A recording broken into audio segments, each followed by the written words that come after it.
चलिए शुरू करते हैं। मेथड ऑफ, लिखिए मेथड ऑफ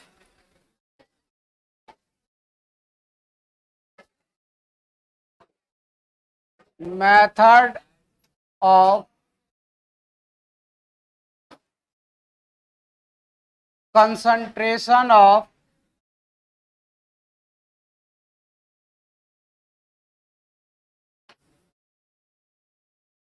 ओर्स।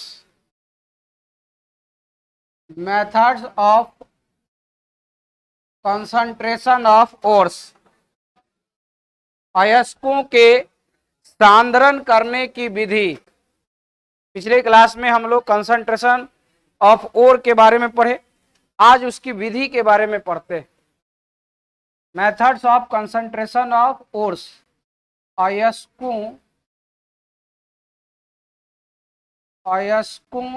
को या अयस्कों के सांद्रण की विधि।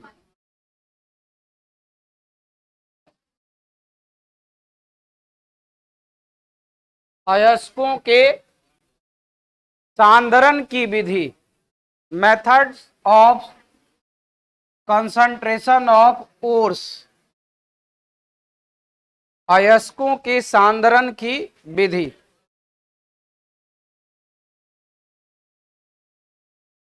देखिए जनरली देखा जाता है अयस्कों के सांद्रण के दो मेथड होते हैं, एक होता है फिजिकल मेथड और एक होता है chemical method.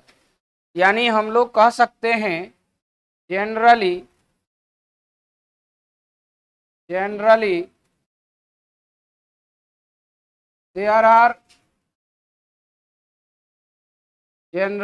there are two methods which is used for the concentration of ore, concentration of ore।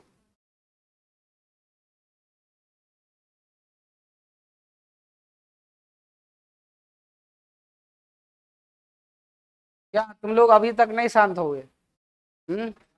अभी भी मौका दिया जाए क्या? हाँ बताओ। अब तो इतना देर हुआ तो थोड़ा सा शांति बनाइए, एडजस्ट करिए। अब बैठने के लिए मारा मारी करते रहोगे तब तो हो गया। ठीक है, लिखेंगे सामान्यतः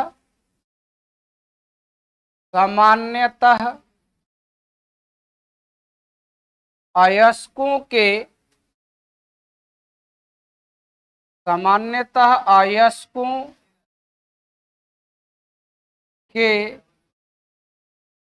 सांद्रण में या सांद्रण के लिए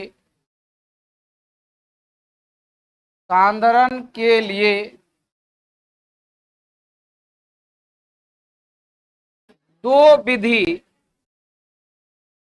विधि का उपयोग किया जाता है।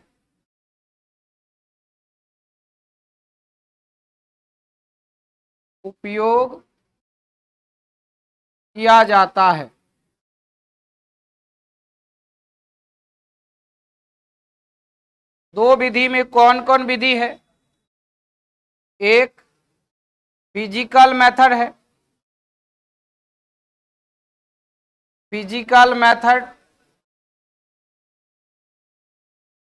दूसरा है केमिकल मेथड।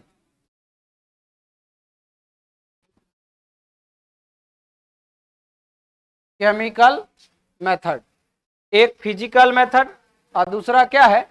Chemical method. अरे बढ़ो आप बैठने दो। अब ऐसा नहीं कि बस कोई आए तो एकदम उसको इंतजार कराओ कि पहले रुको आराम से, है ना? हाँ कहीं पर भी दे दीजिए यार, किनारे में बैठ जाएगा तो क्या हो जाएगा? अब किनारे में बैठने ही नहीं देता है कोई। तब पहले आए तो क्या है, आगे शिफ्ट नहीं हो सकते हैं, कौन बारी बात है, 1-1.5 घंटा की बात है ना। चलो, मतलब शर्त लगा लिया, इधर भी अल्लाह करेगा तो तुम भी करेगा। वाह। तो देखिए फिजिकल मेथड, इसको हम लोग भौतिक विधि कहते हैं, भौतिक विधि, फिजिकल मेथड भौतिक विधि, केमिकल मेथड रासायनिक विधि, रासायनिक विधि।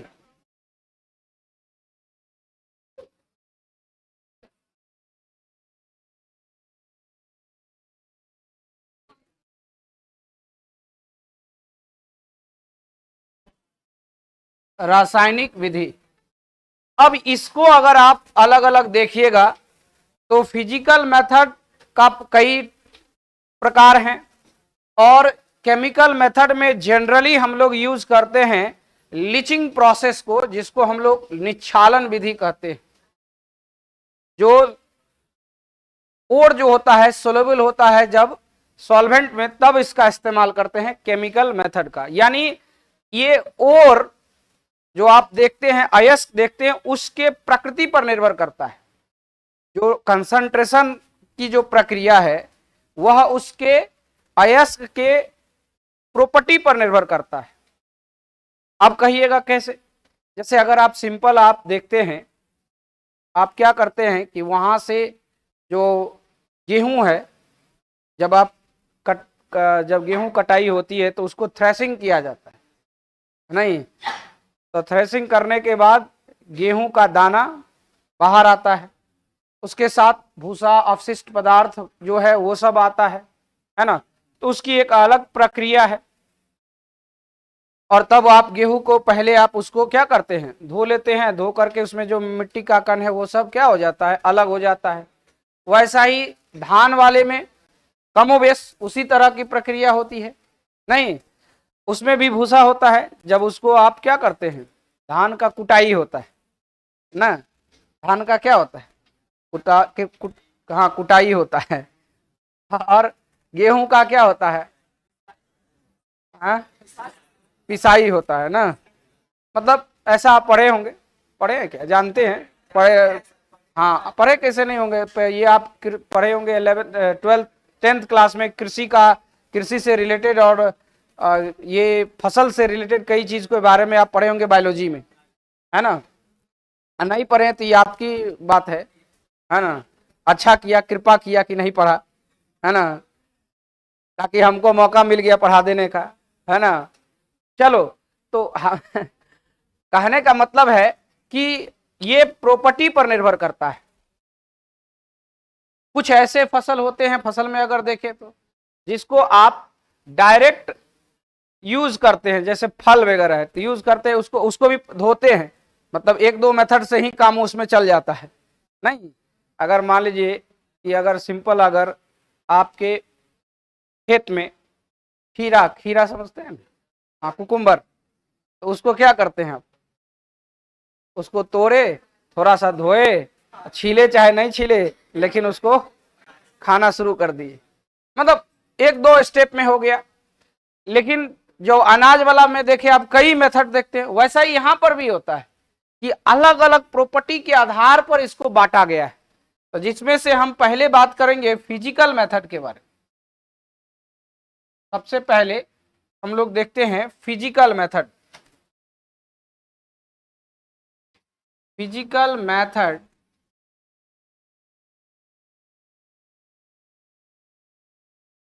Physical method of concentration.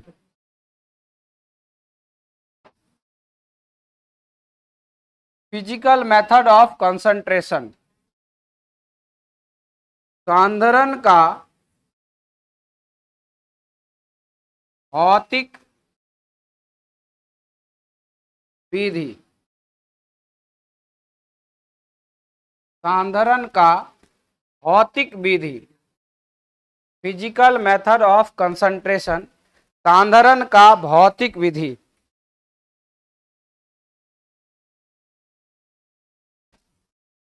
इसका सबसे पहला मेथड जो होता है हाइड्रोलिक मेथड। एक बार मिला लो तो स्पेलिंग, हाइड्रोलिक मेथड, ठीक है। हाँ, हाइड्रोलिक, एक ही एल है ना, अच्छा ठीक है, मिला देते हैं।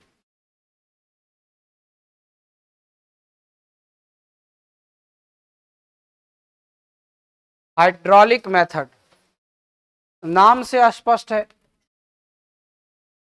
ये जो मेथड होता है इसको क्या कहते हैं, द्रवीय धोवन विधि। क्या बोलते हैं, द्रवीय धोवन विधि।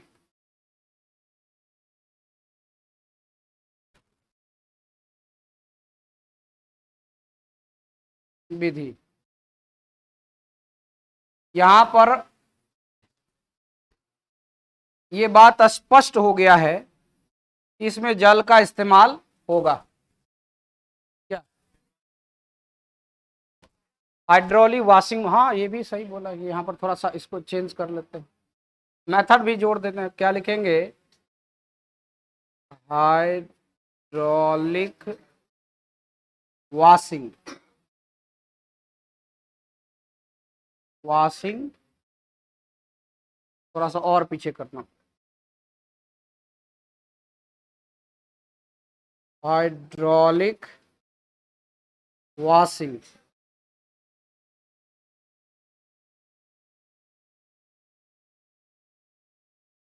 यही ना है, हाइड्रोलिक वॉशिंग मेथड, द्रवीय धोवन भी, वॉशिंग मतलब साफ करना, धोना, ये बात सही है।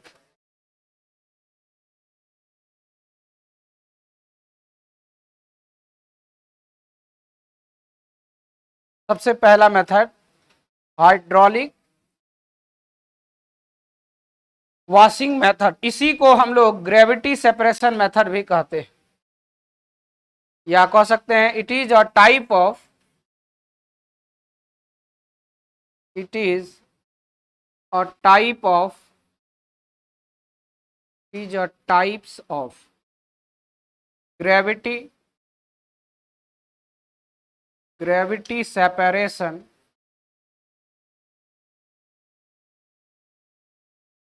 method,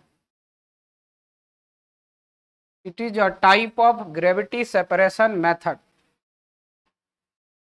यह गुरुत्व, यह गुरुत्व पृथक्करण,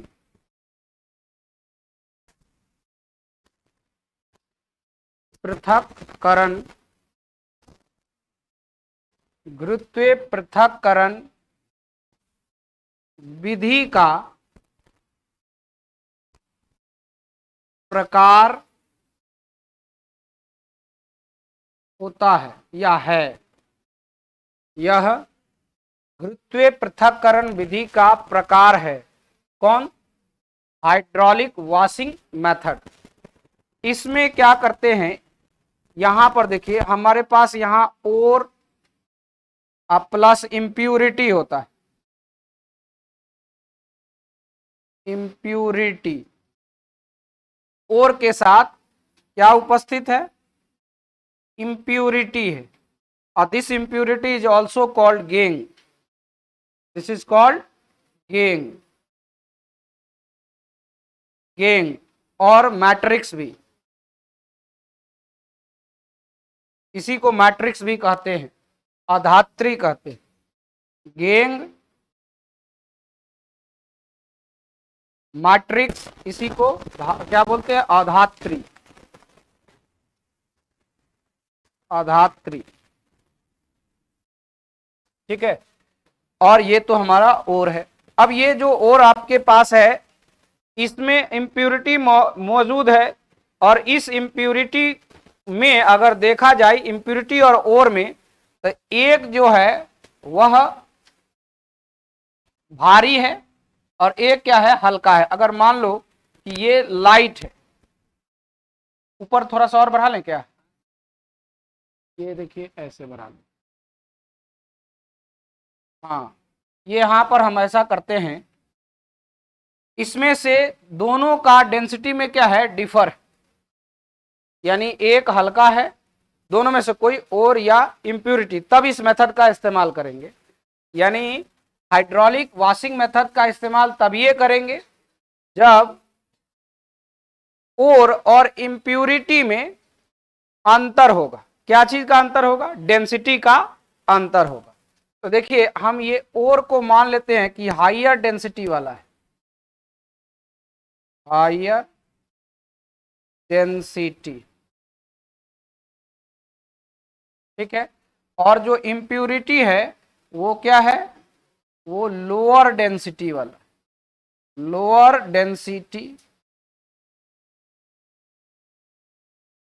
और ये हाइयर डेंसिटी, ये लोअर डेंसिटी है। तो हाइयर डेंसिटी वाला जब वॉशिंग करेंगे तो वो ग्रिप बना हुआ रहता है ना। ये स्ट्रीम देखिए ये ऊपर से इस तरह से फॉलो होता है, जिसके कारण वो नीचे की तरफ ग्रिप में फंस जाता है, कौन, और जल के साथ इंप्यूरिटी बाहर हो जाता है।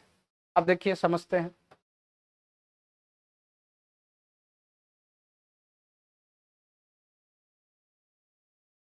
देखिए ये इस तरह का है,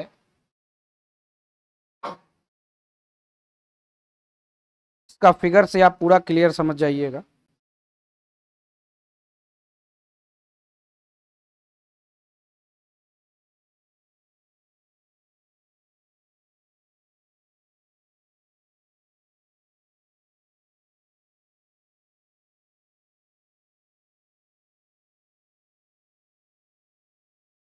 देखिए ये इस तरह से बना हुआ है और यहां पर से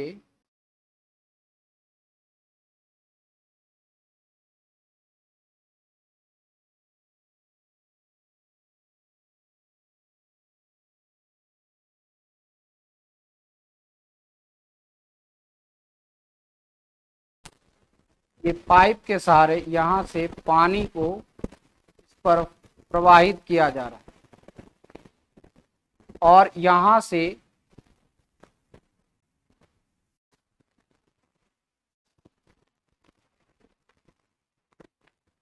देखिए यहां से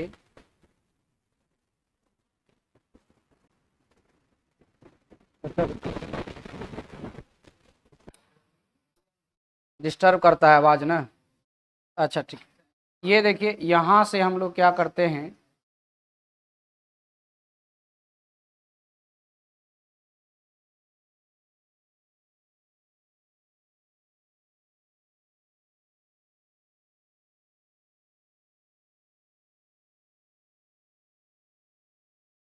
इसमें और है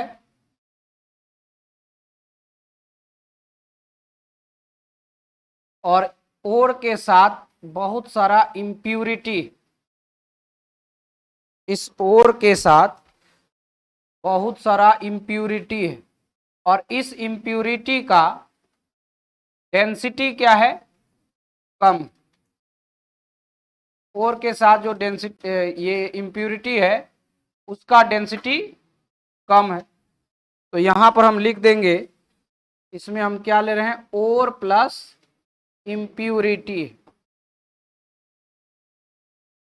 ओर प्लस इंप्यूरिटी।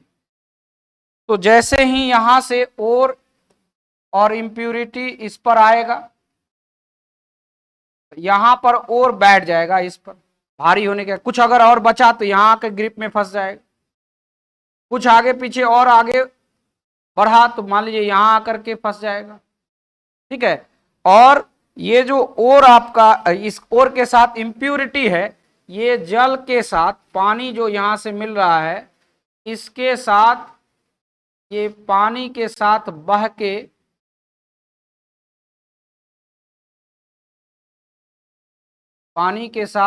के यहां एक कंटेनर रखा हुआ है, इसमें जमा हो जाए।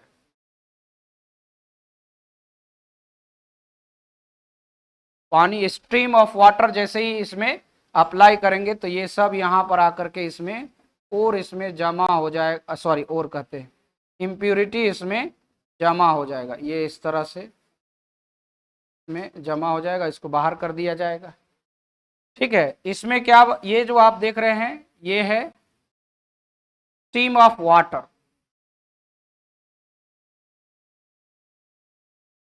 ऐसा करते हैं,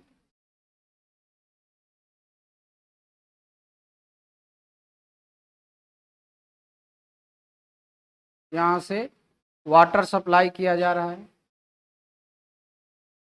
और ये तेज धारा होता है। इस तेज धारा में यहां पर इस ग्रिप में, ये जो आप ग्रिप देख रहे हैं इस ग्रिप में ओर फंस जाता है। यहां पर भी क्या आ गया, ये ओर, कुछ मात्रा में यहां भी ओर, शेष अशेष इंप्यूरिटी इसके साथ बह जाता है। ये है वाटर प्लस इंप्यूरिटी, इंप्यूरिटी गेंग इसके साथ बाहर हो जाता है।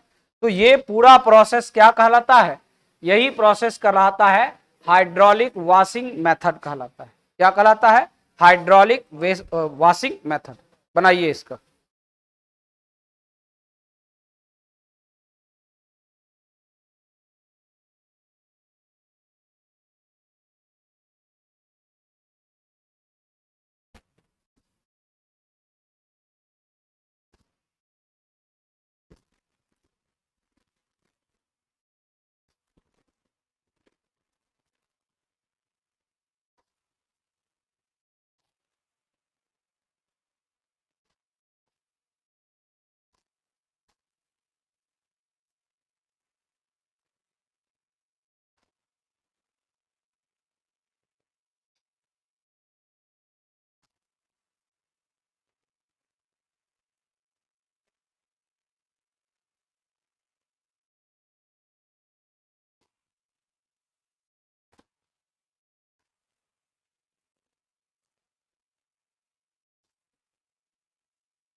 यहाँ पर जो आप वाटर प्रवाहित कर रहे हैं, ये इसी को यहाँ से क्या बोलते हैं, ये पानी की तेज धारा प्रवाहित किया जाता है, जिससे कि, है ना, आप देखते हैं ना कभी कभी आप पाइप से, है ना, धोते हैं गाड़ी को, गाड़ी धोए ना, या नहीं तो धुलवाए होंगे, तो आप क्या देखते हैं उसमें बहुत तेज धारा की जो पानी होता है, उससे जो उसमें लगा हुआ कीचड़, उसमें जो पूरी तरह से जमा हुआ रहता है, वो भी क्या होता है, हट जाता है। और उसी के लिए तो उसका इस्तेमाल करते हैं। नहीं, वैसा ही यहां तेज धारा प्रवाहित किया जाता है, तो और जहां जहां ग्रिप है उसमें जाकर के फंस जाता है और वाटर के साथ इंप्यूरिटी बाहर हो जाता है।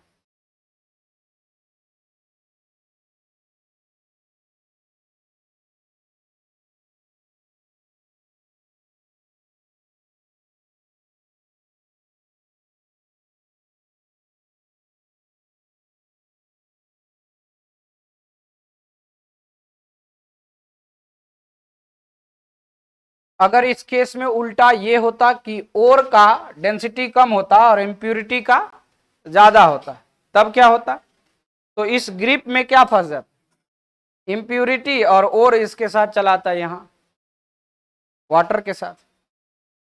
बात समझ रहे हैं ना, ये डिपेंड करता है इसके डेंसिटी पर। अगर जिसका डेंसिटी ज्यादा होगा वो ग्रिप में फंसेगा, और जिसका कम होगा वो वाटर के साथ चला जाएगा। और ये और इंप्यूरिटी दोनों में से किसी का भी हो सकता है।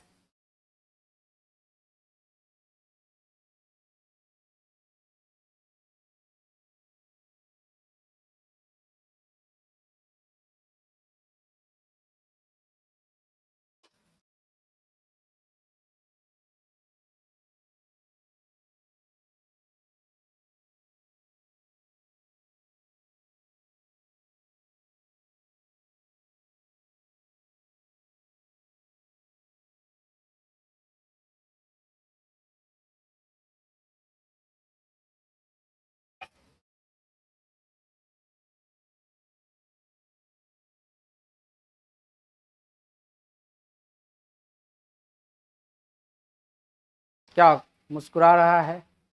मुस्कुराने की वजह? नाराज हो गया है? हाँ, मुस्कुराने की वजह हम हैं।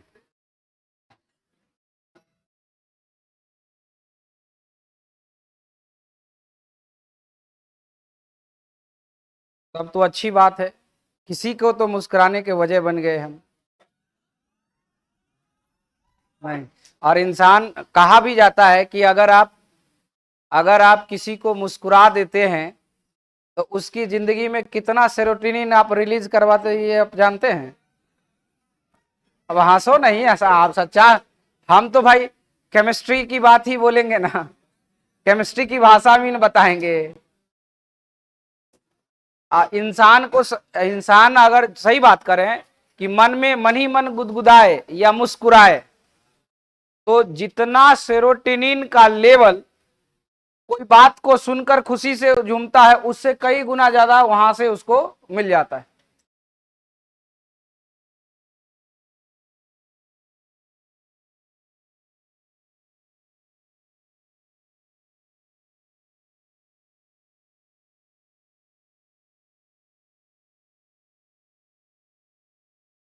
चलें आगे बढ़ें अब। चलिए नेक्स्ट नेक्स्ट क्या आएगा? दूसरा पार्ट।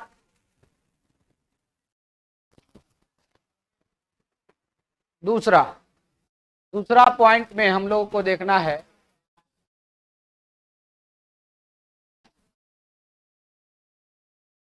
मैग्नेटिक मैग्नेटिक सेपरेशन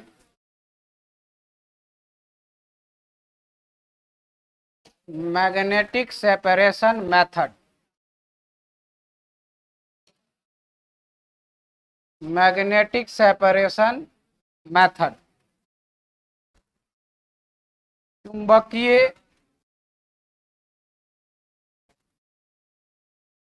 पृथक्करण चुंबकीय पृथक्करण विधि। चुंबकीय पृथक्करण विधि। देखिए इस विधि में क्या होता है कि ओर और इम्प्यूरिटी दोनों में से कोई एक चुंबकीय पदार्थ होता है। यानी ओर और इधर आप क्या देख रहे हैं, इसमें उपस्थित इम्प्यूरिटी, और ये जो इम्प्यूरिटी होता है इसी को गैंग कहते हैं। गैंग या इसी को मैट्रिक्स कहते हैं। गैंग आधात्री या आधात्री। अब इसमें से अगर हमारे पास यहां पर यदि ये ओर में मैग्नेटिक गुण है, यानी इसमें ये मैग्नेटिक प्रॉपर्टी को शो करता है, और जो होता है वो उसमें क्या है, मैग्नेटिक प्रॉपर्टी है। ये हो गया मैग्नेट और ये हो गया नॉन मैग्नेट।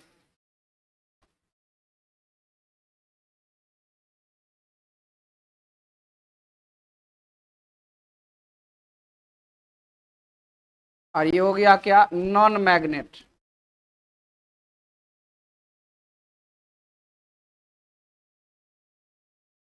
अर्थात आप कह सकते हैं इसमें मैग्नेटिक प्रॉपर्टी है।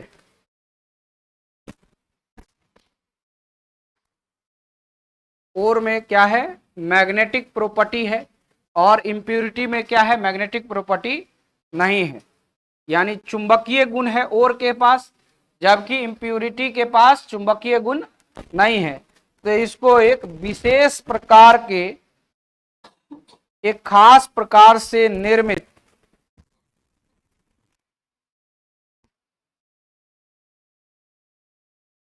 पुल्ली, देखिए यहां पुल्ली, दो पुल्ली लगाते हैं और उसको फीता से जोड़ा जाता है। हाँ, उसके ऊपर बेल्ट लगा देते हैं, फीता उसी को कहते हैं।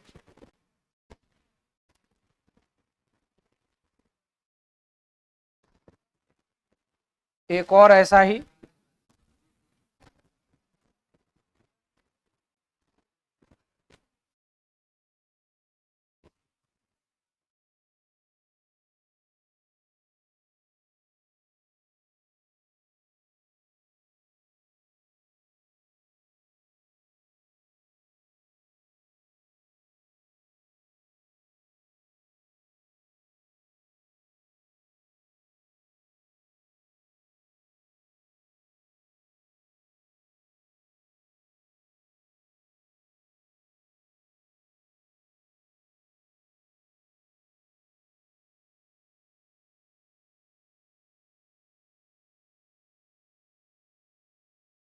बातचीत नहीं करिए।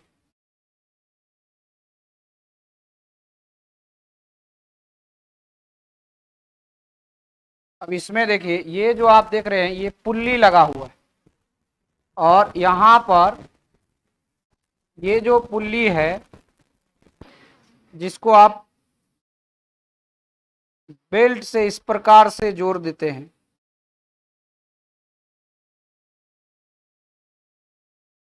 इसके ऊपर ये बेल्ट लगा हुआ है, ठीक है। और यहां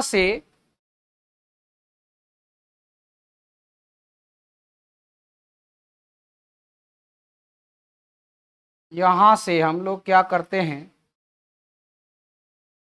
और आप प्लस इम्प्यूरिटी को डालते हैं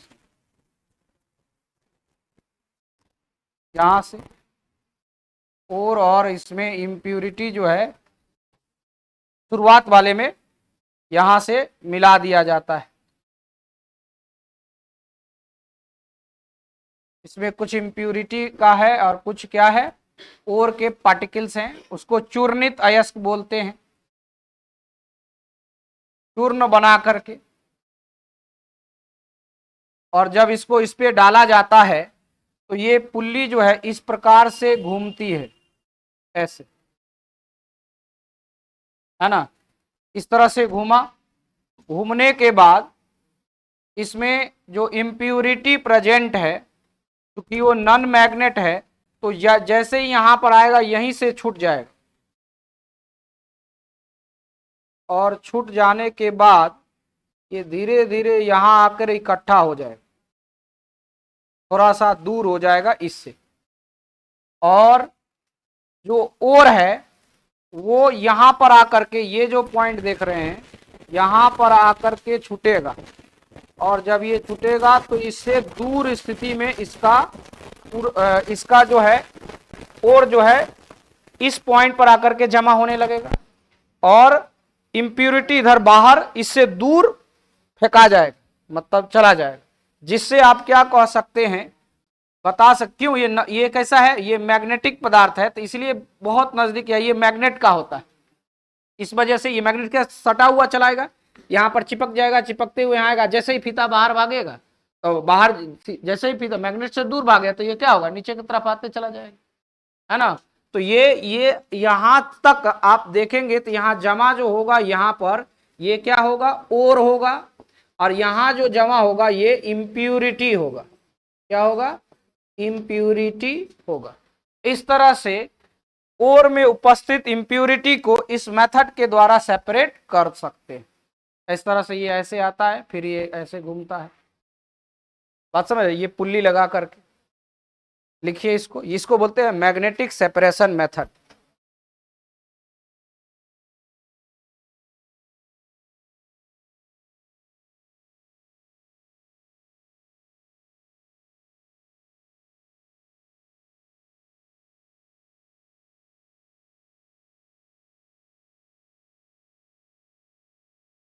इस मेथड को क्या बोलते हैं, मैग्नेटिक सेपरेशन मेथड।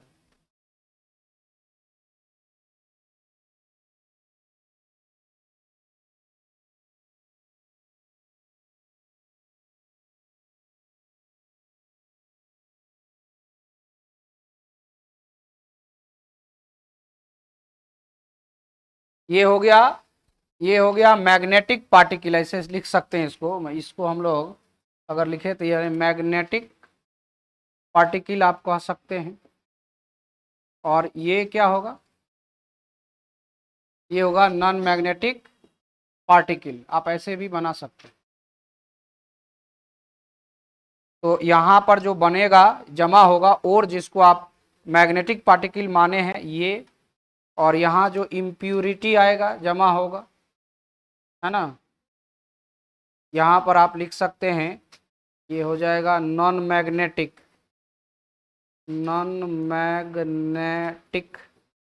पार्टिकल, इधर जमा हो जाएगा। और चुंबकीय पदार्थ इसको कहेंगे या कण कहेंगे। ये हो जाएगा मैग्नेटिक पार्टिकल, इसको आप बोलेंगे चुंबकीय कण।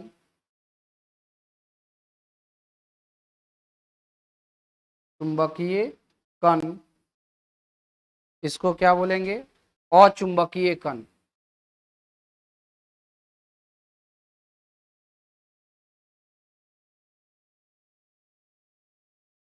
अचुंबकीय कण।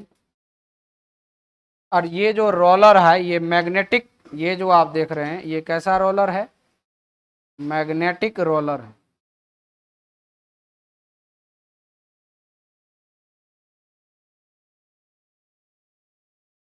मैग्नेटिक रोलर है, मैग्नेटिक फीता है, और तेजी से उसको घुमाया जाता है।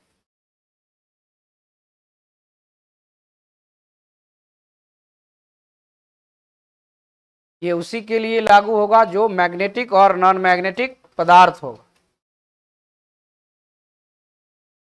वैसे और के लिए लागू होगा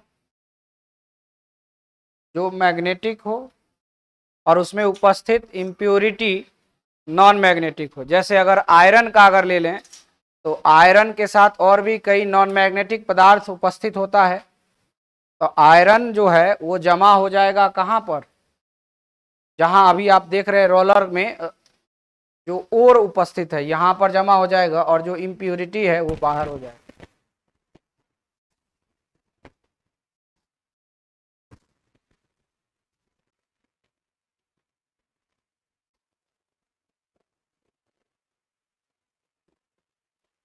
तीसरा वेल नोन मेथड जो है, तीसरा जो बहुत ही साधारण मेथड है, लेकिन इसका जो आविष्कार हुआ या इसकी जो खोज हुई थी एक वासर वुमेन के द्वारा। हाँ, लेकिन उसी में जो वैज्ञानिक है उसको वैज्ञानिक पद्धति से उसको डिटेल में अच्छे ढंग से बताया गया। और ये आप देखे भी होंगे, सुने भी होंगे, जो ये इस प्रकार का मेथड है जिसमें आप ऐसा देखते हैं कि जो पहले गाँव में है ना, दादी अम्मा जो है लस्सी बनाती थी, और या कह सकते हैं कि घी से, सॉरी घी नहीं, मतलब दूध से मक्खन बाहर निकालती थी, घी निकालती थी। घी क्या है, एक प्रकार का तेल है, यही ना है। तो क्या देखे थे, जो तेलीय पदार्थ होता है जैसे ही उसको हाथ से बार बार इस तरह से है ना मिलाती थी, या आप मिलाइएगा तो आप भी देख सकते हैं नहीं, तो ऐसा आप देखे होंगे, तो वो जो उसके जो पार्टिकल्स हैं यानी तेलीय पदार्थ है वो ऊपर की तरफ आ जाता था। क्या होता है, ऊपर की तरफ आ जाता था। और दूध में जो पानी होता है, पानी और तेल का मिश्रण एक प्रकार का, ये जब कोलाइडल विलयन पढ़ाएंगे ना दूध के बारे में बहुत अच्छे ढंग से उसको भी समझिएगा, कोलाइडल्स पार्टिकल्स के बारे में है ना पढ़ेंगे सरफेस केमिस्ट्री में। तो यहाँ पर सिर्फ इतना समझिए, इतना तो सब लोग जानते हैं, दूध तो सब लोग देखा है ना। और दूध के साथ जब घी निकलता है ये प्रोसेस भी कमोबेश सब लोग जानते हैं, चाहे वो गांव से हैं चाहे वो शहर से हैं, कमोबेश सब लोग जानते हैं। शहर वाले थोड़ा सा कम जानते हैं, गांव वाले थोड़ा ज्यादा जानते हैं, है ना। तो अब तो थोड़ा सा अलग अलग टेक्निक आ गया है ना, अब तो थोड़ा अलग अलग मेथड आ गया है, देखेंगे मशीन वगैरह आ गया है ना। लेकिन पहले उसी तरह से उसको निकाला जाता। तो यहां पर बात समझना है, उसी प्रकार का मेथड है अगला मेथड जिसको हम लोग फोर्थ फ्लोटेशन मेथड कहते हैं, फेन प्लवन विधि। प्लवन मतलब क्या होता है, तैरना। जैसे देखा होगा ना, नदी में कोई अगर जाता है तो नदी में जब जाइएगा और नाक बंद करके डुब्बी लगाइएगा तो पानी जो है नीचे से आपको ऊपर की तरफ फेंके।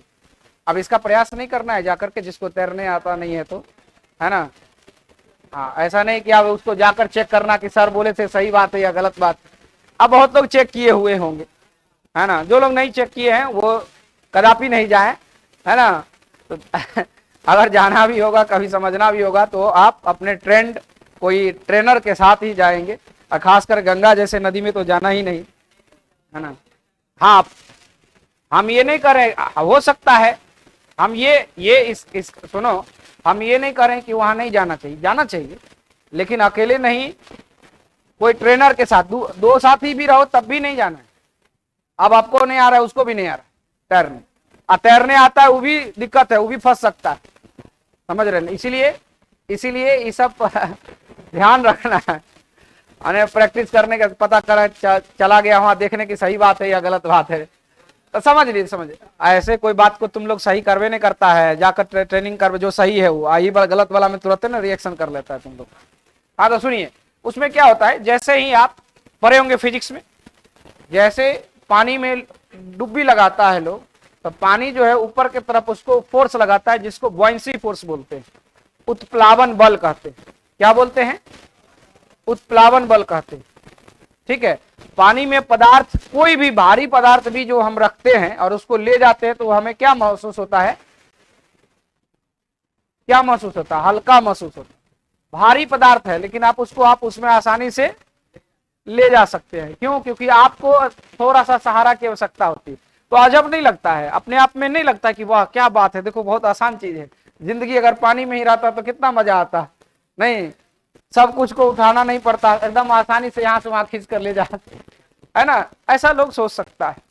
ठीक है, तो ये बॉयंसी फोर्स के कारण वहां पर आप देखेंगे कि जैसे ही नीचे लोग जाता है तो पानी ऊपर की तरफ फोर्स लगाता है। यहां पर देखिए, हम उसी को उत्प्लावन बल कहते हैं, जो आप पढ़े होंगे फिजिक्स में ये सब बात। यहां पर फेन प्लवन विधि, यानी फेन तैरने लगता है। ये जो होता है फेन, इसमें फेन जो बनता है एक प्रकार का चिपचिपा पदार्थ या तेलीय पदार्थ होता है। कैसा होता है? तेलीय पदार्थ, जो ऊपर तैरने लगता है, उसके सरफेस पर, जो वाटर है उसके सरफेस पर तैरने लगता है, और वहां से उसको बाहर छान करके बाहर कर लिया जाता है। तो देखिए ये किस में लग सकता है, तो यहां पर सबसे पहले हम लिखेंगे, मेथड हो जाएगा 3, और इसका नाम है फोर्थ, FOR, FROTH, ये है fourth flotation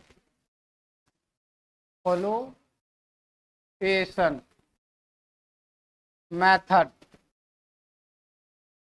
fourth flotation method. इसको फेन प्लवन विधि, फेन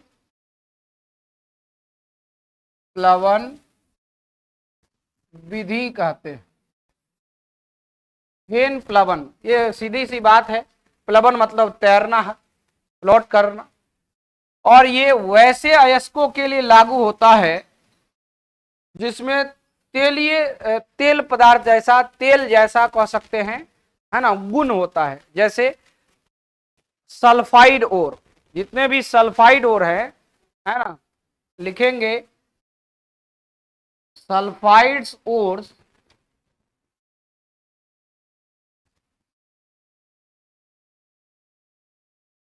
sulphide ores are concentrated, sulfides ores are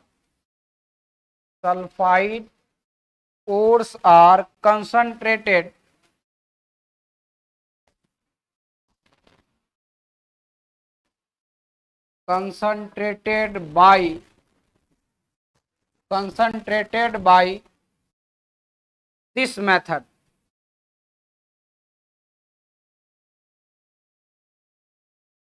sulphide ores are concentrated by this method. इस विधि के द्वारा, इस विधि के द्वारा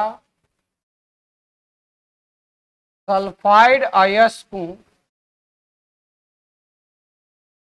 सल्फाइड अयस्कों को सांद्रित किया जाता है,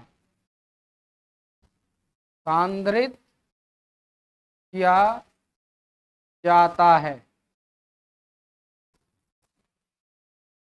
किसको? सल्फाइड ओर को इस विधि के द्वारा सांद्रित किया जाता है। इस विधि में एक इस प्रकार का नाद होता है,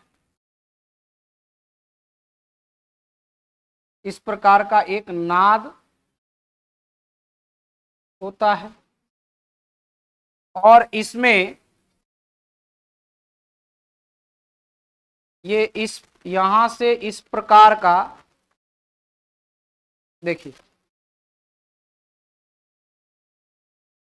एक सिलिंड्रिकल देखिए और नीचे में ये इस प्रकार देखिए, इसको थोड़ा सा ध्यान देखिएगा।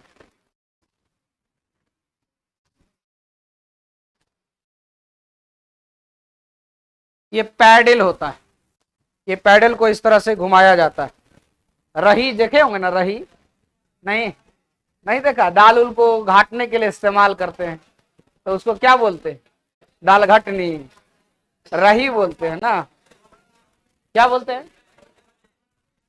दाल घटना। अच्छा अच्छा, जो भी कहो, अरे वो अपनी भाषा में जो कहो उसको, है ना? दही को अच्छा अच्छा, ठीक है ठीक। अच्छा, जो आप अरे अपनी भाषा में आप जो जानते हो, बस हम लोग इतना जानते हैं कि ये एक प्रकार का क्या तुम अपने में बात कर रहा है? हाउ हाई करने से क्या फायदा है? तो ठीक है, थोड़ा सा तिरछा हो गया, इसको सीधा कर लेते हैं।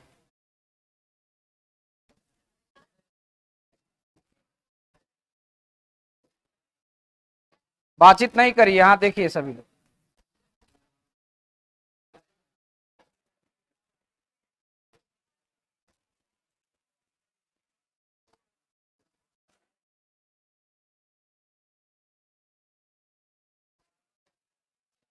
देखिए यहां से देखिए, इसमें ये जो आप देख रहे हैं इसकी सहायता से पहले तो आप इसमें देखिए इस तरह का एक लेयर बना देते हैं।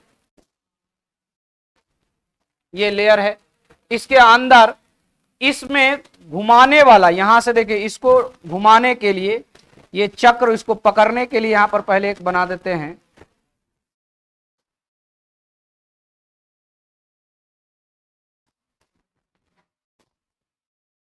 यहां पर है लगा हुआ,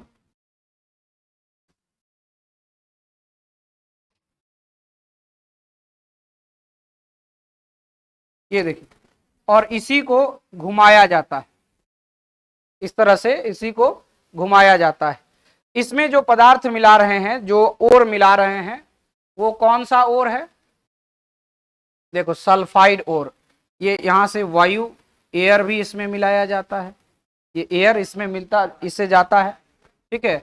और इसमें जो ओर हमारे पास है वो किस प्रकार का है? Sulphide ore. कैसा ओर है? सल्फाइड।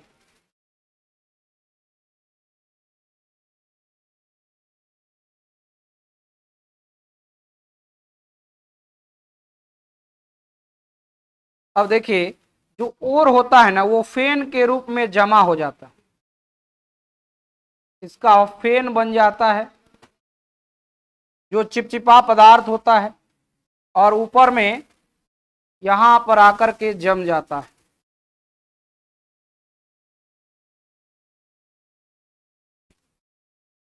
यहां पर ये देखेंगे, ये क्या होता है? फ्रॉथ, है ना? और यहां इसके अंदर जमा हो गया है, जो भी इम्प्यूरिटी है वो नीचे जमा हो जाता है, ठीक है। तो ये जो प्रक्रिया है ये किसके लिए यूज होता है? बोलिए। यही कहलाता है फोर्थ फ्लोटेशन मेथड, फेन प्लवन विधि, बनाइए इसको, फेन प्लवन विधि। क्या होता है? फेन प्लवन विधि।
हो गया?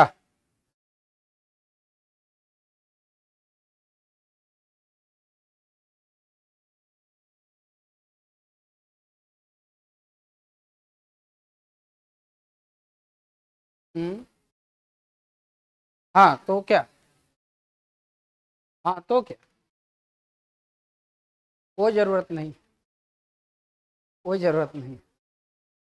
हाँ तो क्या?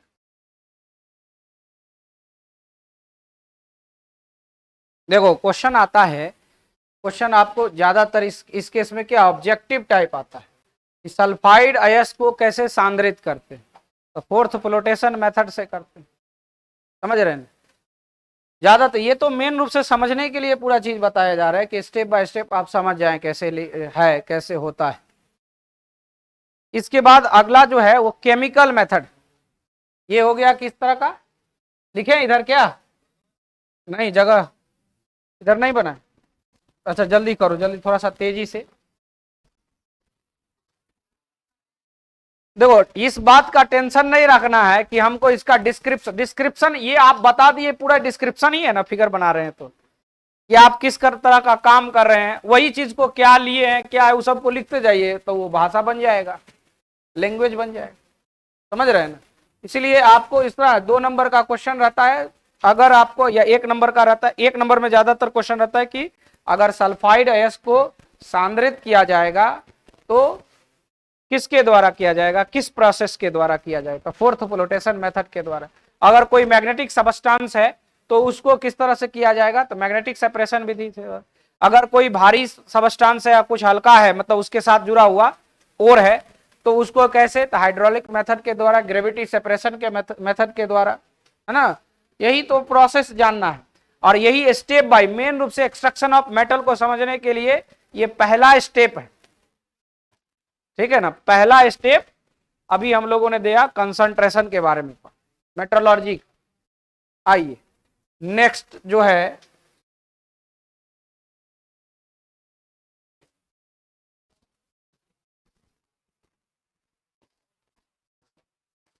यहां पर छोड़ देते हैं इसको।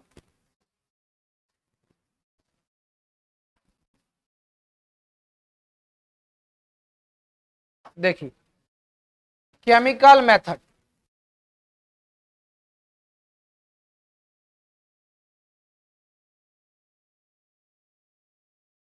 देखिए केमिकल मेथड, और केमिकल मेथड में जो हम लोग यूज करते हैं उसका नाम क्या है, लीचिंग प्रोसेस।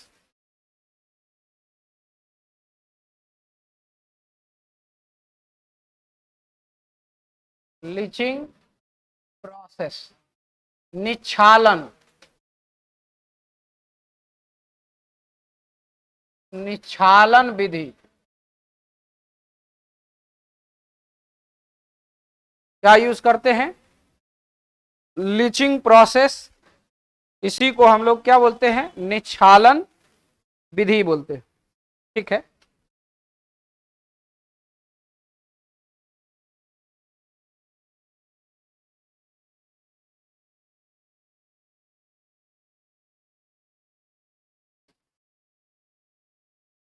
देखिए ये प्रक्रिया किसके लिए यूज होता है, लीचिंग प्रोसेस किसके लिए यूज होता है,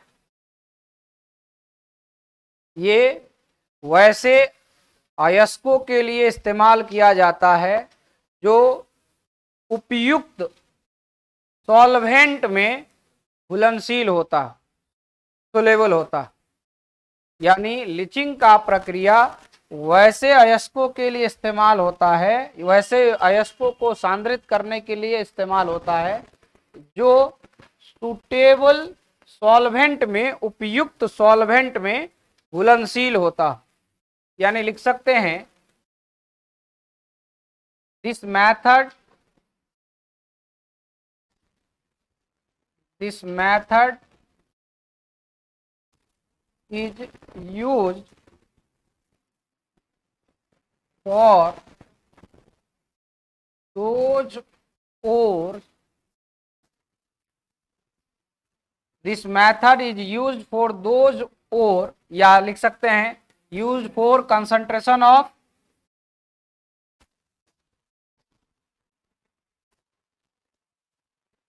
this method is used for the concentration of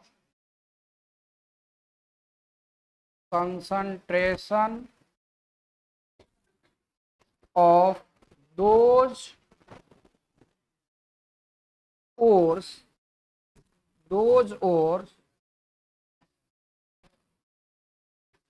which is soluble, which is soluble in a particular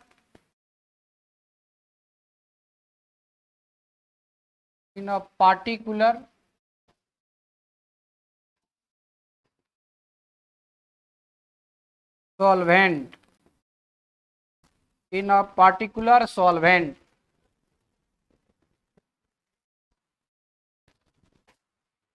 इस विधि का उपयोग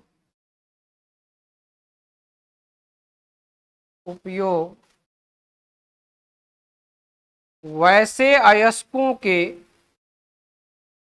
इस विधि का उपयोग वैसे अयस्कों के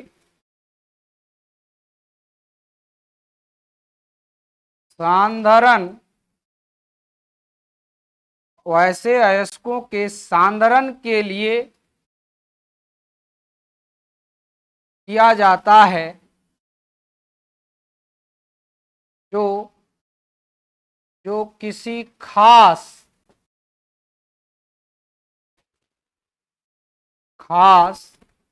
विलायक में,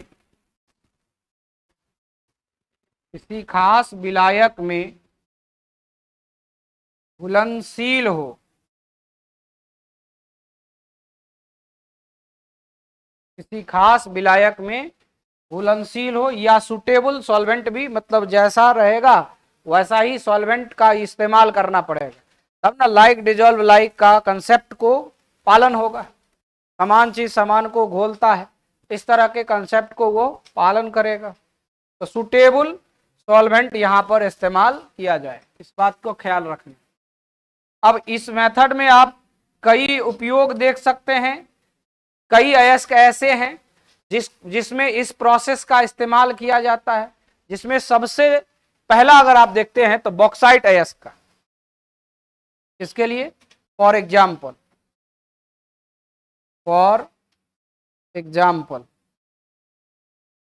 उदाहरण के लिए concentration of bauxite ore, concentration of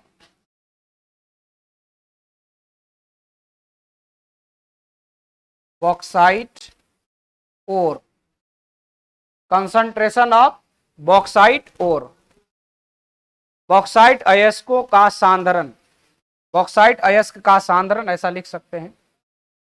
bauxite अयस्क एल्युमिनियम का अयस्क होता है। किसका होता है? एल्युमिनियम का अयस्क होता है। और अयस्क के साथ इसमें कई प्रकार के इंप्यूरिटी उपस्थित होते हैं। देखिए हम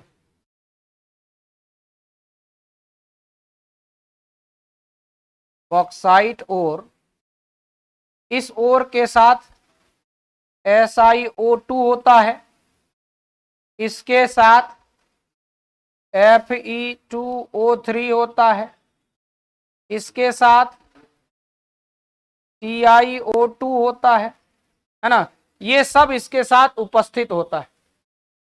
समझ गए? तो देखिए बॉक्साइट अयस्क में कई प्रकार की अशुद्धियां उपस्थित होता है और इन अशुद्धियों को दूर करने के लिए लीचिंग प्रोसेस का इस्तेमाल करते हैं। अब देखिए क्या होता है ये प्रोसेस, किस तरह से ये काम करता है, समझते? इधर लिख लिए हो सब लोग? चलो नोट करो पहले।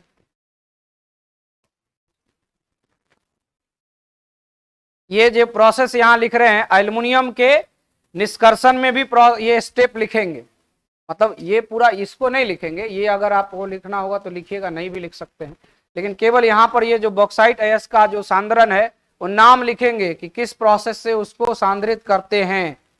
तो उसमें हम लोग केमिकल मेथड जो यूज करते हैं, लीचिंग प्रोसेस, निच्छालन विधि, तो इसका हम लोग वहां पर लिखेंगे, निच्छालन विधि का उपयोग करते हैं।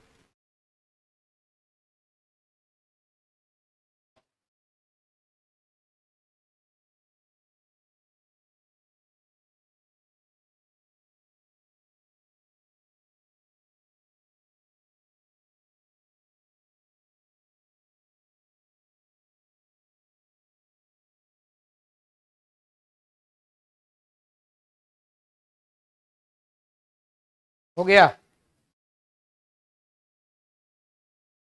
देखिए इस विधि में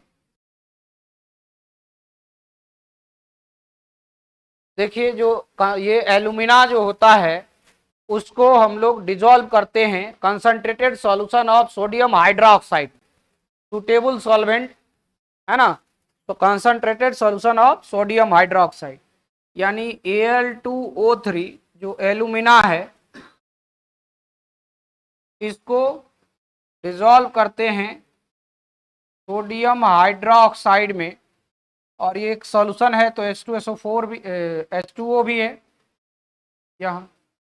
तो यहाँ से बनाता है सोडियम एल्युमिनियम, तो पहले तो इसको सोडियम टेट्राहाइड्रोक्साइड एल्यूमिनेट बोलते हैं, इक्वस फॉर्म।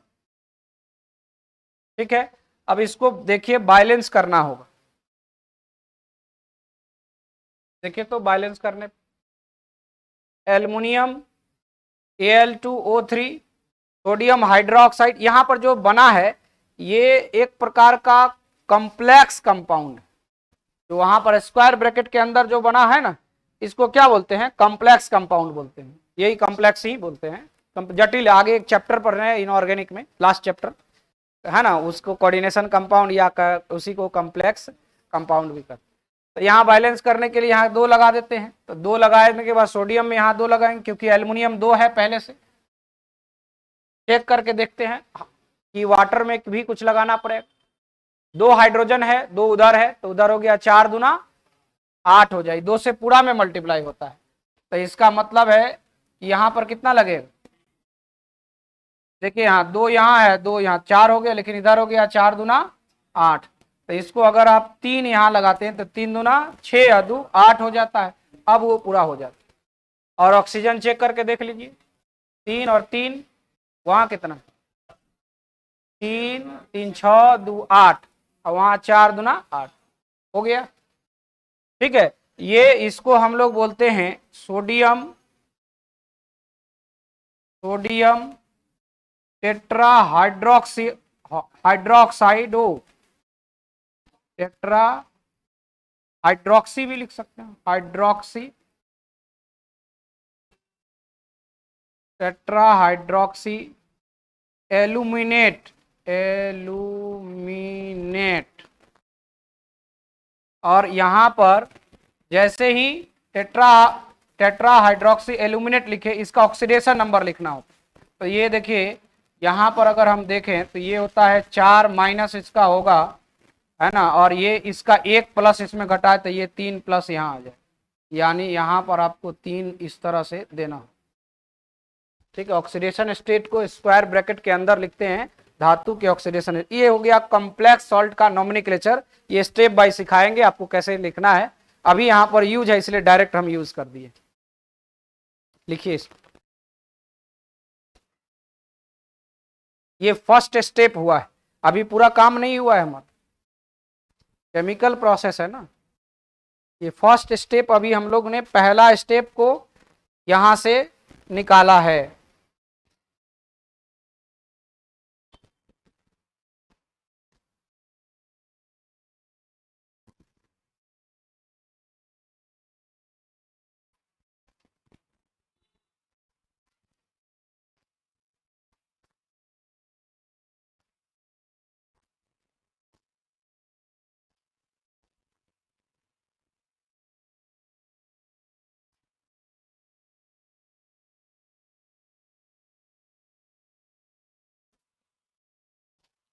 यहां पर जो आप एल्यूमिना यूज किए हैं Al2O3, ये इम्प्योर है। कैसा है, इम्प्योर है, शुद्ध नहीं है, इसमें बहुत सारी अशुद्धियां हैं, और इसको धीरे धीरे करके हम लोग बाहर निकाल रहे हैं। फर्स्ट स्टेप में हो गया। अब जो ये दूसरा स्टेप आएगा, दूसरा स्टेप, उसमें क्या करते हैं, जो हमारे पास यहाँ पर पदार्थ बना है, इससे कार्बन डाइऑक्साइड पास कराते हैं। इससे होकर के इससे होकर के कार्बन डाइऑक्साइड और लिटिल अमाउंट ऑफ, थोड़ा सा मात्रा में ऊपर से और डाल देते हैं क्या, Al2O3 को। जैसे दही बनाना होता है तो क्या करते हैं, दही के साथ दही मिलाते हैं लिटिल अमाउंट में, हाँ दूध के साथ, सॉरी, हाँ दूध के साथ आप क्या मिलाते हैं, दही मिलाते हैं। तो फिर वो दही का क्वांटिटी वहां पर आपका बढ़ जाता है। फिर और ज्यादा क्वांटिटी बना है तो उस थोड़ा सा ही मात्रा उसमें मिलाते हैं, तो वैसा ही थोड़ा मात्रा उसमें मिला दिया जाता है इसको कार्बन डाइऑक्साइड के साथ। और जब इसको हीट किया जाता है, यहां भी लिखना है, हीट किया जाता है तो ये बनाता है Al2O3 into XH2O plus sodium hydrogen carbonate, यानी सोडियम बाइकार्बोनेट। देखिए अब इसमें जलवाष्प की मात्रा उपस्थित है, देख रहे हैं ना, अभी भी शुद्ध नहीं है, देख रहे हैं ना, कुछ मात्रा में वाटर है। फिर इसको थर्ड स्टेप में Al2O3 इंटू XH2O, ये जो है इसको हीट कर दिया जाता है, तो Al2O3 ये प्राप्त होता है, प्लस वाटर मोलिकुल जो है वो बाहर, ये वाष्पीकरण होकर के बाहर हो जाता है। तो यहां पर जो प्राप्त हुआ है अभी, यही हमारा क्या है, प्योर एल्यूमिना है। अब ये शुद्ध हो गया, कंसंट्रेटेड हो गया, जिसमें जो भी अशुद्धियां था ये सब के सब बाहर हो जाता है। सिलिकॉन जो उसमें अगर आपके पास उसमें आयरन का जो ऑक्साइड है वो क्या कराता है, फिर फेरस सिलिकेट बना करके वो क्या कर देता है, बाहर हो जाएगा। नहीं, और भी अगर कई पदार्थ इसमें रहेंगे तो वो सब, सोडियम अगर है तो सोडियम हाइड्रोक्स, सोडियम सिलिकेट बन के बाहर हो जाएगा। सब क्या पदार्थ इसमें जो उपस्थित होता है वो क्या हो जाता है, बाहर हो जाता है। और अंतिम में Al2O3 जो शुद्ध एल्यूमिना है वो केवल मिलेगा। अभी हमने क्या लेके चला था वहां, इम्प्योर, और अंतिम में जो हमारे पास मिला वो क्या मिला, प्योर। तो ये केमिकल मेथड हो गया। देख रहे, रासायनिक अभिक्रिया हो रहा है तब जाकर शुद्ध हो रहा है, ये हो गया केमिकल मेथड कहलाता है। दूसरा एग्जाम्पल, आप सिल्वर या आयरन, सॉरी सिल्वर या आप औरम, औरम आयरन नहीं, औरम, औरम किसको बोलते हैं, गोल्ड, सोना, है ना, उसके में भी इसका उपयोग कर सकते हैं। लीचिंग प्रोसेस का उपयोग किसमें करते हैं, सिल्वर, चांदी और सोना, उसको निष्कर्षण करने के लिए किया जाता है। ठीक है, देखिएगा, इन देखिए यहां लिखा हुआ भी है, आप अगर आप अपने पास बुक है तो आप देख सकते हैं। अदर एग्जाम्पल में, metallurgy of silver and gold, the respective metal is leached with a dilute solution of sodium cyanide या potassium cyanide in presence of air which supplied O2, the metal is obtained leather by the replacement reaction। कुछ reaction होता है जो replacement reaction कहलाता है, ठीक है ना, और उससे यहां पर हम लोग क्या देखते हैं, शुद्ध जो हमारे पास ओर होता है वो प्राप्त हो जाता है।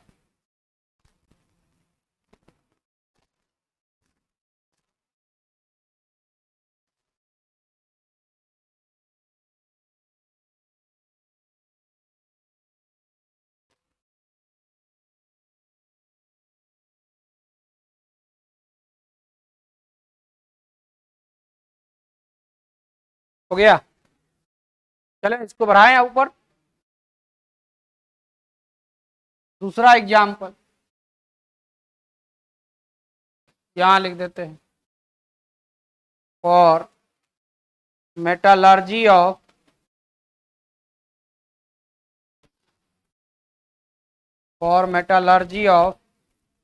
सिल्वर और गोल्ड,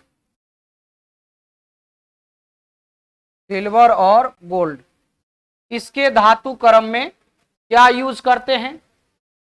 तो देखिए, ये देखो सिल्वर हो गया और गोल्ड हो गया, इसके लिए Au, ये Ag, और इसके लिए Au, यही ना होता है, क्या बात है, बोलो ना, कुछ बात है, नहीं, बस अपने तक रखना है सीमित।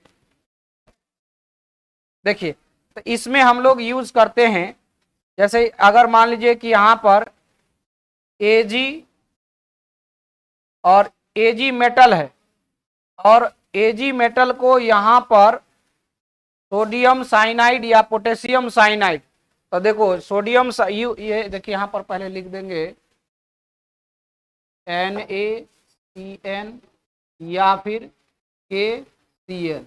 तो ये जो होता है इसको क्या बोलते हैं, सोडियम साइनाइड, या इसको क्या बोलते हैं, पोटासियम साइनाइड। नीचे नहीं दिख रहा है क्या, इसको ऊपर बढ़ा दें, और नहीं हुआ है तो हो गया है, तो इसको बढ़ा देते हैं।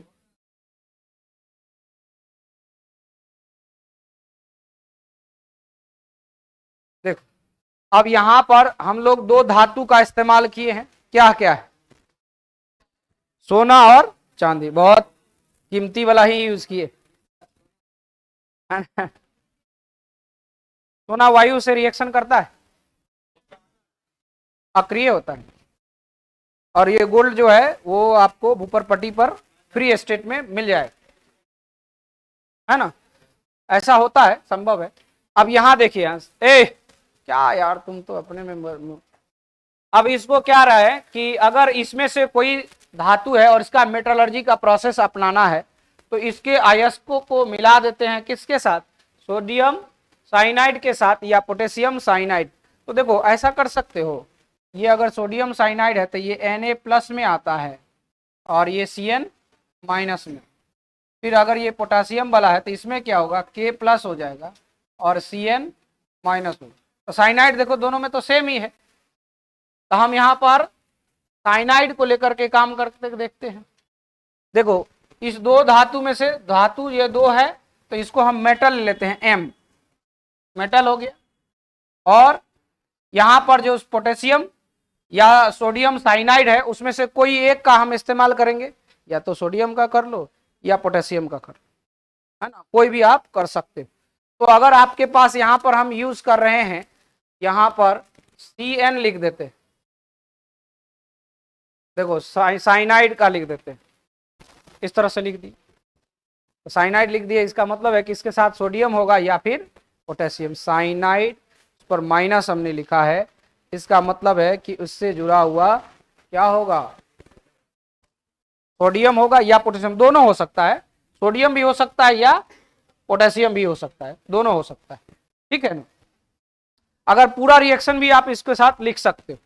तो जैसे ही इसको वाटर के साथ रख करके इसमें ऑक्सीजन की उपस्थिति में अभिक्रिया कराते हैं, तो देखो ये इसको क्या बनाता है। अगर यहां पर मान लीजिए कि आप यूज करते, देखिए इसका रिएक्शन पूरा रिएक्शन भी लिख सकते हैं। यहां पर अगर Ag यूज करोगे प्लस ये Cn, ये तो लिख देंगे Cn- यूज करेंगे प्लस H2O प्लस O2। यहां अगर मान लो कि यही रिएक्शन रहेगा और आपको क्या करना, ये पहला स्टेप हम बात कर रहे हैं, Au यहां लिखते आप प्लस ये Cn- plus H2O plus O2। देखिए तो किस प्रकार का रिएक्शन होगा, पानी में मिलाएंगे तो इक्वा सॉल्यूशन तो बनेगा ही नहीं, पानी में आप मिला रहे हैं तो क्या बनेगा, इक्वा सॉल्यूशन बनेगा। तो इक्वा सॉल्यूशन बनेगा, किस रूप में बनेगा ये जानना है ना।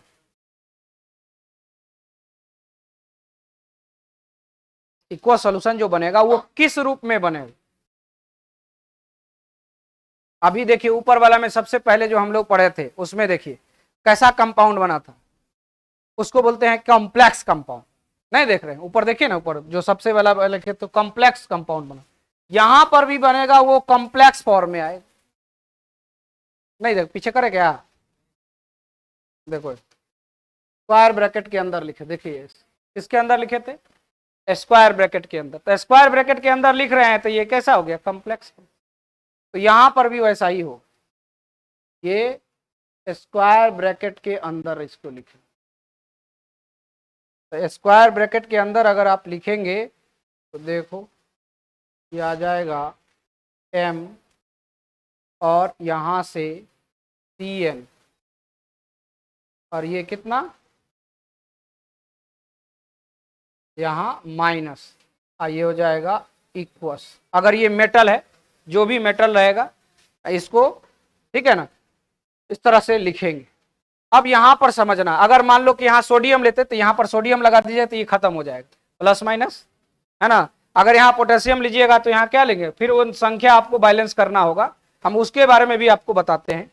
यहां पर देखो, अब आप इसी को बताओ, इसको सेट करके बोर्ड पर देखो सब, यही रिएक्शन है, इसको सेट करके यहां लिखना है।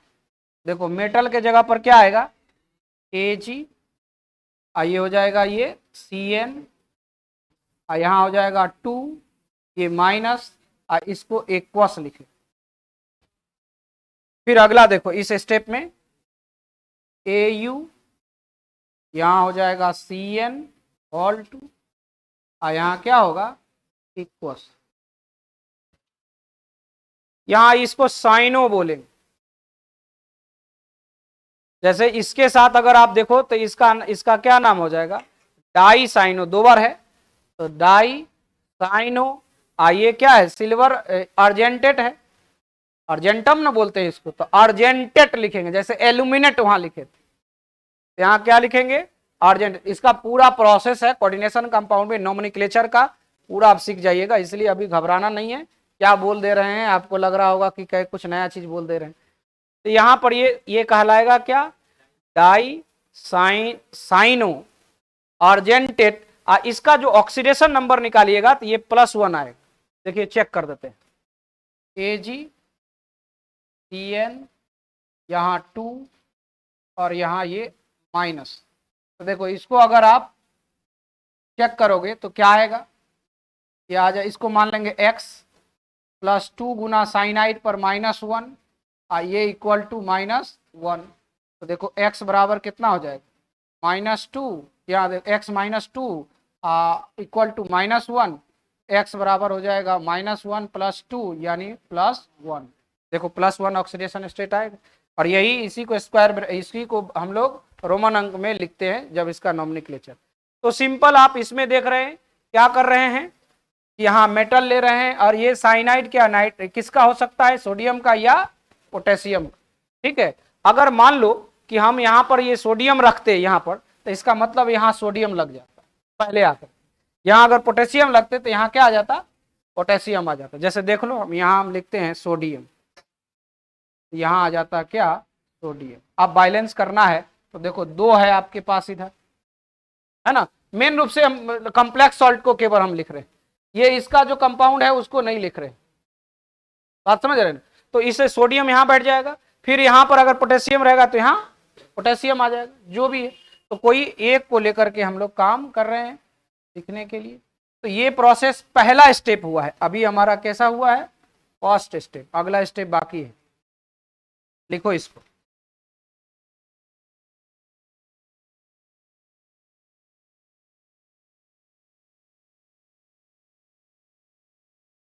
ये लिख लेना रफ में, अगर लिखना चाहते हो तो नोट करके।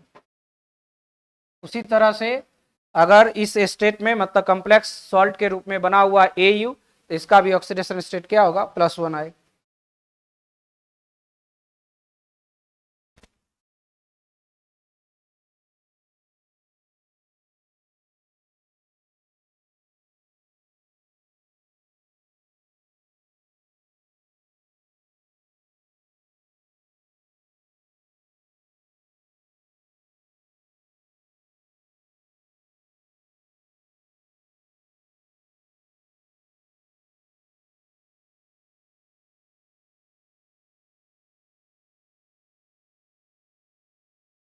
क्या हो, पूरा रिएक्शन बैलेंस करके लिखोगे, बैलेंस भी कर सकते हैं। बैलेंस करने के लिए आपको क्या करना पड़ेगा, ये हाइड्रोक्साइड आयन जो इससे बाहर होगा उसको लिखना पड़ेगा, तब ना OH को बैलेंस करो, यहाँ लिखना पड़ेगा, सब में वैसा ही करना पड़ेगा बैलेंस। हालांकि इसी से हमारा काम होगा, आगे का प्रोसेस इसी से होता है, इसलिए केवल इनिशिएट करके हम लिख लेते हैं। अगर पूरा चाहते हैं तो आप बैलेंस कर सकते हैं। अब यहाँ से बैलेंसिंग हो जाए,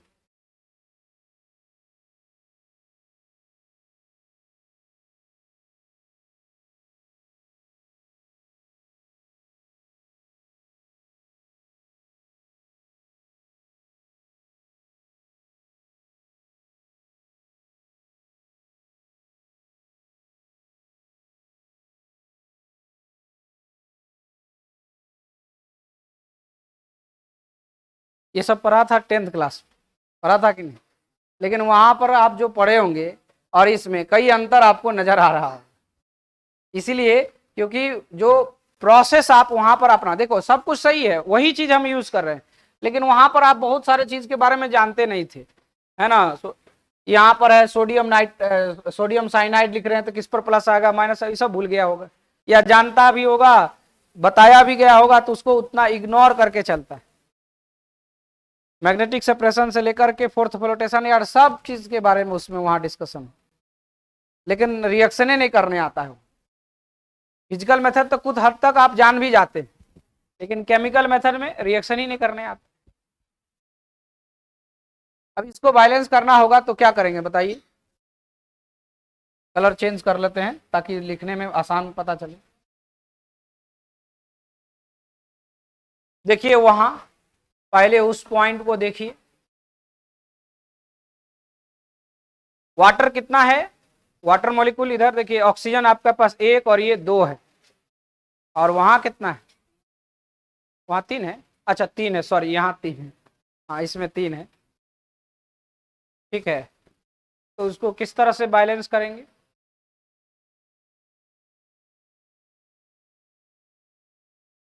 तीन है ना, अगर यहां 2 लगाइएगा तो कितना हो जाएगा, 4 वहां आएगा, लेकिन 2 माइनस वाले भी है, माइनस चार्ज को भी ना बैलेंस करना, ये भी ख्याल रखना होता है।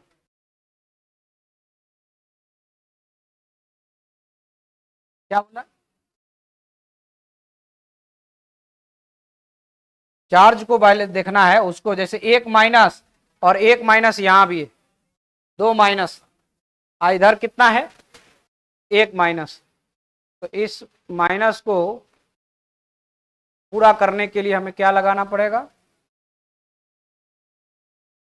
अगर यहां हम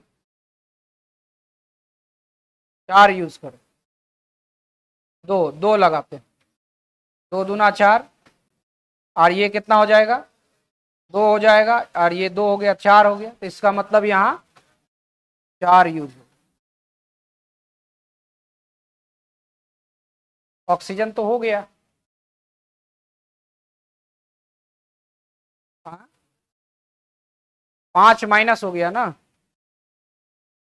5 माइनस हो गया, तो यहाँ अगर आप 5 माइनस इधर भी चाहिए, तो पहले तो साइनाइड को चेंज करना पड़ेगा, अगर इसको आप 2 करिएगा तो फिर माइनस वाला कहाँ आएगा, हाँ ये हो सकता है, इसको यहाँ 4 लिख और इसको भी 4 लिख, तो देखो 4 दूना 8, तो ये यहाँ कितना हो जाएगा 8 हो जाएगा, 4 माइनस इधर और 4 माइनस इधर, देखो तो सही है। उसी तरह इसमें भी, तब अब तो नंबर आप पता चल गया है, तो यहाँ 4 लगा देंगे, 8, यहाँ 2, फिर यहाँ 4 और यहाँ 4, नीचे में भी वैसा ही कर देंगे, 4, यहाँ 8, यहाँ 2, यहाँ 4, यहाँ 4, ठीक है। दोनों ख्याल रखना पड़ता है, मेन रूप से जो माइनस चार्ज प्लस चार्ज जो भी है चार्ज डेवलप हुआ है उसको भी ध्यान रखना पड़ता है, ठीक है ना। चलिए तो नेक्स्ट पॉइंट, अभी एक स्टेप और है, 2 ये हुआ है लास्ट स्टेप, 2 स्टेप में होना है, ये पहला स्टेप हुआ है, यानी मेटलर्जी ऑफ सिल्वर के लिए पहला स्टेप है, 1 नंबर स्टेप, दूसरा स्टेप है और बाकी है अभी। अब जो यहां बना है, ये जो प्रेसिपिटेट हमारे पास आया है, इसका यूज करेंगे जिंक के साथ, इसके साथ जिंक के साथ, तो मेटल का रिप्लेसमेंट हो जाए, क्या होगा रिप्लेसमेंट हो जाएगा। देखिए दूसरा रिएक्शन लास्ट इसका स्टेप ये हो जाएगा, देखो यहां दूसरा स्टेप इसका देखो क्या होगा, जो यहां पर हमारे पास यूज में आया है, क्या यूज आया है Mn प्रेसिपिटेट बन के जो आया है, M मतलब मेटल, और इसके पास साइनाइड ग्रुप है, साइनो ग्रुप है, यहाँ 2 लगा देंगे, यहाँ पर माइनस है, अब इसको जिंक देखिए Zn जिंक, तो ये मेटल डिस्प्लेसमेंट को दर्शाता है, धातु जो देखिए ये कम रिएक्टिव वाला होगा, यहाँ M जो यूज कर रहे हैं क्या यूज कर रहे हैं, Ag का यूज कर रहे हैं या फिर Au का, ये तो जिंक से कम क्रियाशील है, तो जिंक क्या करेगा यहाँ पर अपना जगह छेक लेगा, इसको भगा दे, तो जैसे ही यहां से हटाएगा, देखो यहां Zn Cn कितना 2, यहां -2,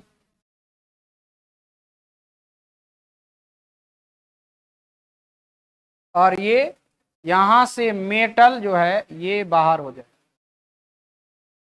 क्या देख रहे हैं, जिंक यहां पर आकर के अध्यासित हो जाता है, इस जगह को ऑक्युपाई कर लेता है, और मेटल जो कम रिएक्टिव मेटल है, और कम रिएक्टिव मेटल का ही यूज कर रहे हैं ना हम लोग इसमें, Au और Ag, मतलब चांदी, चांदी ना है, और सोना, इसका इस्तेमाल, अच्छा जिंकेट ना होगा, ये 4 टेट्रा हो, 1 मिनट, सोना चांदी जिंके, ये आ जाएगा टेट्रासाइनो। अब इसको बैलेंस करो,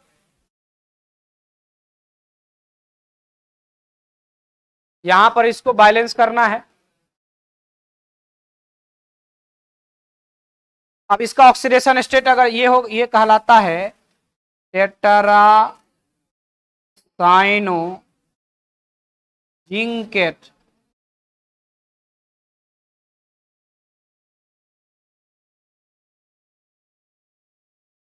जिंकेट और यहाँ 2 होता है, देखो इसलिए 4 समझो है, ये जो होता है ये +2 होता है, समझो है, ये कितना होता है +2, इसका जिंक का कितना होता है +2, बात समझ में। तो इसीलिए देखिए इसके यहाँ पर क्या दिए हैं +2, अब चेक करके भी देख सकते हैं। इसके लिए मानिए x प्लस ये 4 -1 ये इक्वल टू -2, तो देखिए x बराबर ये क्या होगा -4, ये -2, उधर भेजिए तो x बराबर क्या होगा -2 + 4 यानी +2। देख रहे हैं ये जो ऑक्सीडेशन स्टेट शो करता है वो कितना 2 शो करता है, ठीक है। अब इसको बैलेंस करो, नंबर को बैलेंस कर सकते हैं ना। और दूसरा स्टेप आप लिखिए, स्टेप क्या, Ag लेकर के यहां पर क्या करें, इसको लेकर के, फिर इसको लेकर के रिएक्शन पूरा करिए, कंप्लीट करिए, करिए जल्दी, इतना तो कर सकते हैं ना, कंप्लीट करिए इसको।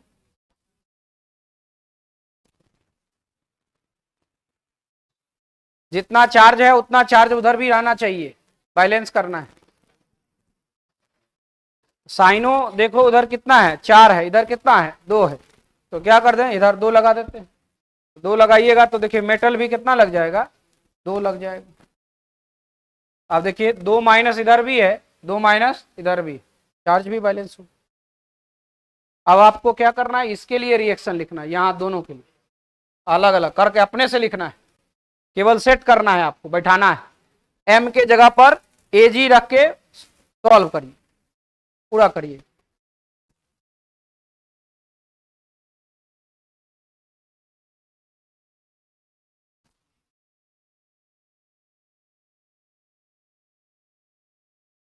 उसके बाद मिला देते हैं,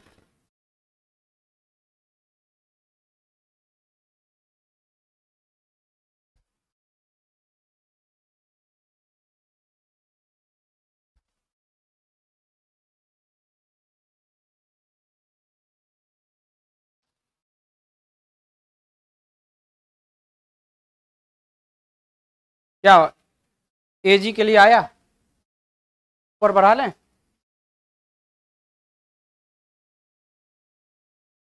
देखो यहाँ हम लेते हैं Ag, यहाँ Cn2 है, ये -1, जिंक ये क्रिया करेगा,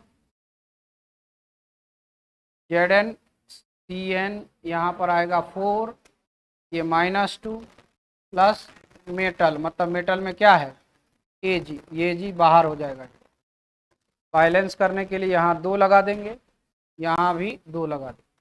फिर दूसरा केस में भी आप देख सकते हैं, Au यहाँ लीजिए m के जगह पे, Cn2 ये माइनस ये 2 है ना, यहाँ जिंक क्या आ जाएगा, ये विस्थापन अभिक्रिया होता है, किस तरह का अभिक्रिया होता है विस्थापन, इसी को रिप्लेसमेंट रिएक्शन बोलते हैं, डिस्प्लेसमेंट ना या रिप्लेसमेंट भी, डिस्प्लेसमेंट रिएक्शन।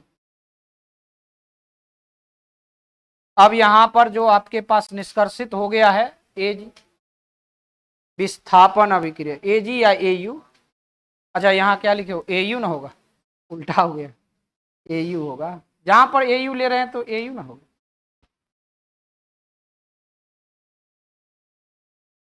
विस्थापन अभिक्रिया,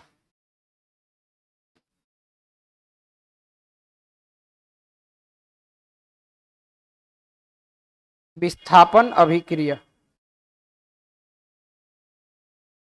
अगर इस कॉम्प्लेक्स सॉल्ट, ये कॉम्प्लेक्स कंपाउंड में यहां जो है एजी के लिए ऑक्सीडेशन स्टेट पूछा जाए तो आप निकाल सकते हैं, उसी तरह एयू के लिए पूछा जाएगा तो आप निकाल सकते हैं। तो ये हो गया लीचिंग प्रोसेस का एग्जाम्पल, केमिकल मेथड का एग्जाम्पल। ठीक है, तो चलिए आज इतना ही रहने देते हैं। ठीक है।